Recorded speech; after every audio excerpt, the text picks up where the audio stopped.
Quanto mais a mente humana se abre ao conhecimento, menos espaço resta para a superstição e o sagrado invisível. O desenvolvimento intelectual, diferentemente da religião, não oferece muletas nem fórmulas prontas. Ele convida ao desconforto, ao questionamento, à aventura do pensar. Essa coragem para enfrentar o desconhecido sempre foi vista com suspeita por quem constrói templos para guardar respostas imutáveis. Não à toa, por séculos, sacerdotes e profetas enxergaram a dúvida e a investigação como ameaças diretas ao próprio sustento da fé. A religião, afinal, nasceu do medo do trovão, da morte, do vazio existencial. Nasceu quando olhar para as estrelas gerava mais terror que fascínio. No desespero de não saber, o ser humano criou deuses para acalmar as angústias e preencher lacunas. E assim, a religião se tornou uma espécie de cobertor psíquico, sempre pronta a proteger a mente de qualquer frio racional. No entanto, essa proteção vem com um preço: a suspensão da dúvida e o sacrifício da liberdade intelectual. A religião prospera onde o pensamento crítico é visto como rebeldia, onde fazer perguntas é tratado como pecado. Mas basta um lampejo de racionalidade, um acesso à educação, um livro aberto ou uma simples conversa franca para que o feitiço comece a perder a força. A história comprova. Sociedades mais letradas, onde o pensamento é incentivado e o debate é permitido, tendem a deixar a religião para trás. Países onde escolas, universidades e centros de pesquisa florescem são justamente os mais seculares, menos apegados a dogmas, mais abertos à pluralidade e à inovação. Esse movimento não é mera coincidência, ele revela uma lei silenciosa do progresso humano. O avanço intelectual é a verdadeira vacina contra a crença cega, não por fazer oposição à fé, mas porque destrói a ignorância e ensina a conviver com o mistério sem precisar inventar monstros ou milagres. À medida que o ser humano aprende sobre biologia, não precisa mais de mitos para explicar a origem da vida. Quando compreende psicologia, deixa de enxergar possessão demoníaca onde existe sofrimento mental. Ao estudar história, percebe como as religiões se transformam, se adaptam e desaparecem de acordo com as necessidades da época, mostrando que não existe dogma eterno, apenas respostas provisórias para perguntas humanas.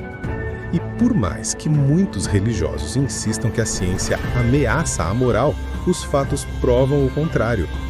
Os maiores avanços éticos da humanidade nasceram da inquietação intelectual e do desafio ao dogmatismo. Foi a razão, e não a fé, que abriu as portas da liberdade para escravos, mulheres, minorias.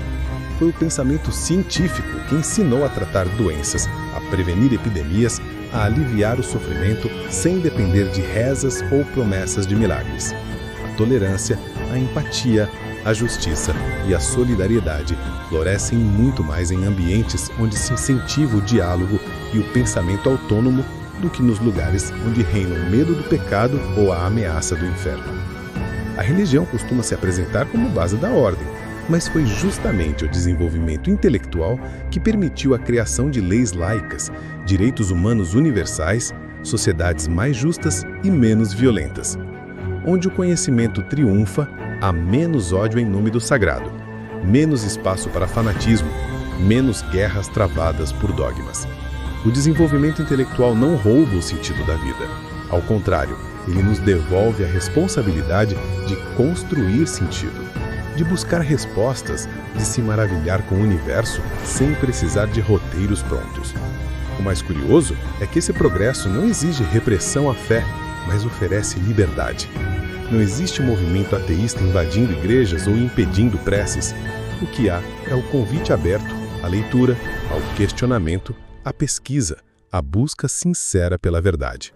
O verdadeiro poder da secularização é a biblioteca e não a fogueira. É a escola aberta e não o dogma imposto. E quanto mais o conhecimento se espalha, mais irresistível ele se torna, porque mostra que podemos ser bons, solidários e livres sem depender de ameaças invisíveis ou promessas pós-morte.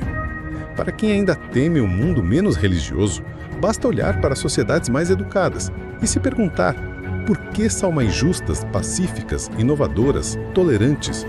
Não é a fé que civiliza, é o entendimento, é o diálogo, é o acesso à verdade, por mais incômoda que ela seja. O desenvolvimento intelectual não seca a alma, não destrói valores, não diminui o amor. Ao contrário, amplia o horizonte de possibilidades, revela a complexidade do outro, convida à compaixão, sem barganhas espirituais. A moralidade verdadeira nasce da consciência, não do medo. O respeito genuíno pelo próximo não vem do temor ao castigo divino, mas da compreensão de que o sofrimento e a alegria são experiências universais, compartilhadas por todos que têm coragem de viver plenamente.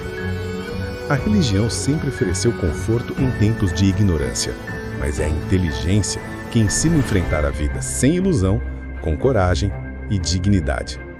Não precisamos mais de respostas eternas para perguntas provisórias. O conhecimento é uma aventura, não uma ameaça. O futuro pertence àqueles que trocam a submissão pela investigação, o dogma pela dúvida, a superstição pela descoberta. Não precisamos renunciar a tudo que é bom na fé, como o desejo de justiça, de comunhão, de esperança.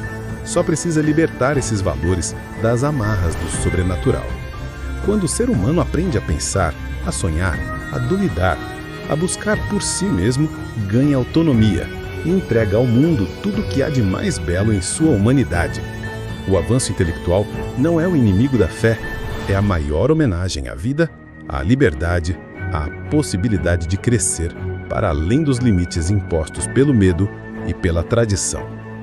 O dia em que todas as crianças tiverem acesso ao conhecimento, à curiosidade e à honestidade intelectual, será o dia em que deixaremos de temer deuses e passaremos a admirar uns aos outros, não pelo quanto acreditam, mas pelo quanto são capazes de pensar, criar e transformar.